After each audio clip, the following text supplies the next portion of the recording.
Arkadaşlar merhaba, Kenan Sağır ben. Bu da DJI'nin ürettiği Mavic Air 2 drone. Hataylılar bilir, Hatay'da yaşamanın en güzel yanlarından biri Kasım sabahında bir uyanırsın ve dışarıda yazdan kalma bir hava vardır. Ben de bu güneşli ve rüzgarsız havayı değerlendirdim. Arsuz Samandağ arası yolculuk yaptım. Bu yolculuğumu sizler için drone'umla kayıt altına aldım. Hem drone severlerin hem de Arsuz'dan Samandağ Arsuz yolunu kullanarak yolculuk yapacaklara faydalı bir video olacağını düşünüyorum. Yolculuk detaylarını anlatmaya başlamadan önce sizden bir ricam olacak. Bir drone sever veya Arsuz Samandağ yolunu kullanacak herhangi biri, hatta sadece manzarayı beğenip izlemiş biri olabilirsiniz. Eğer videonun faydalı olduğunu düşünüyorsanız beğen butonuna basmayı, olumlu ya da olumsuz yorum yapmayı vazgeçmeyiniz.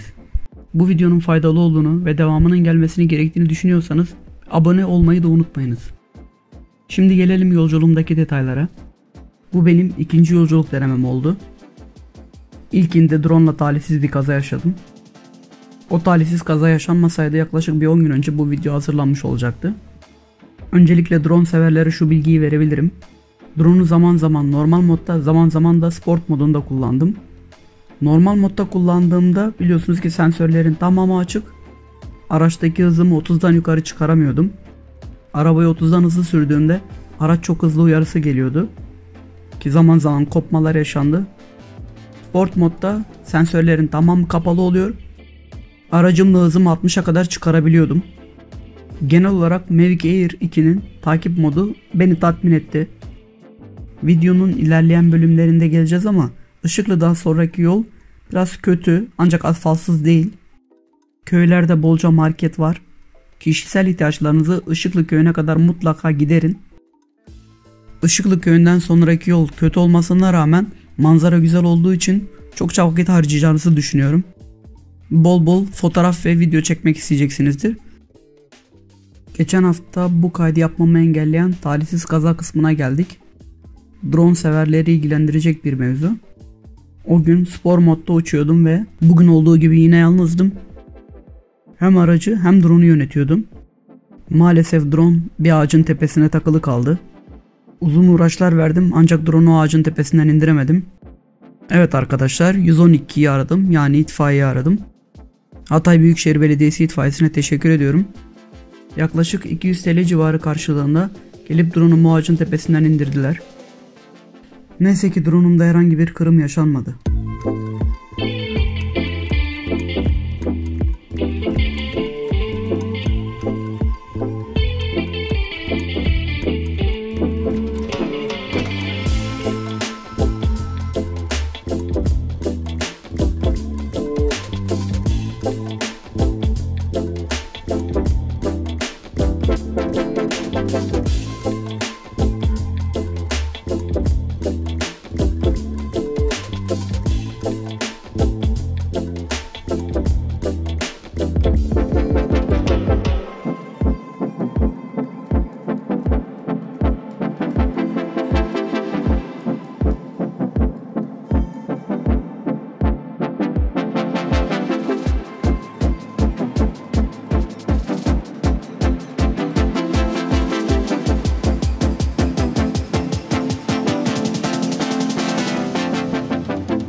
Evet sevgili dostlar, bahsettiğim kötü olan ama asfaltsız olmayan yola geldik.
Sevgili dostlar, umarım sıkılmadan izlemeye devam ediyorsunuz.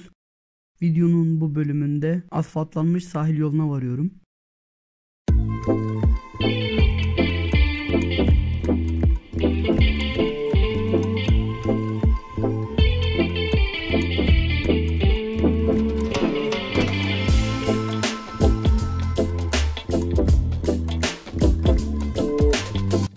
Geride bıraktığımız yol dar, bol virajlı ve kötü bir yoldu, ancak manzarası kurtarıyordu. Aşağıdaki asfaltlanmış sahil yoluna indikçe yukarıdaki manzarayı arıyorsunuz. Genel olarak şunu söyleyebilirim, arabasını çok sevenler bile gönül rahatlığıyla bu yola çıkabilirler.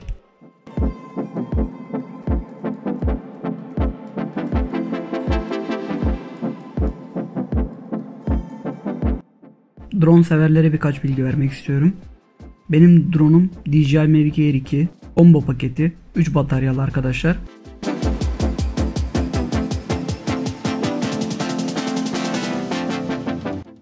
Her bir bataryası yaklaşık yarım saat uçuruyor drone'u. Bu benim ikinci drone'um. Daha önce Mavic Mini kullanıyordum. Merak edenler için drone ehliyetim var arkadaşlar.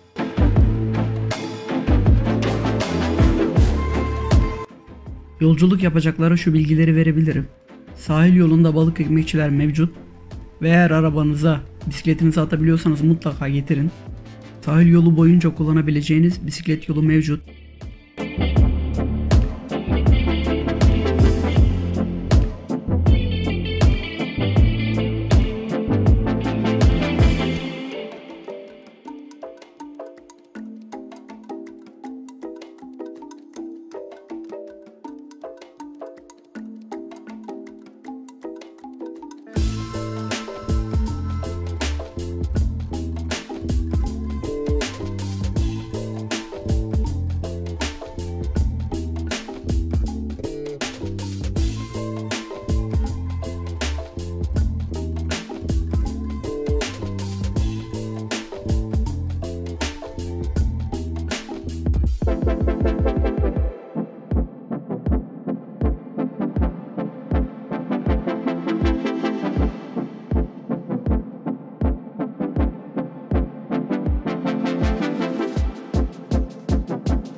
Arkadaşlar, drone veya yol ile vereceğim bilgilerin sonuna geldik. Biraz da manzaranın tadını çıkartın. Destek olmak için beğenmeyi, abone olmayı ve yorum yapmayı unutmayın.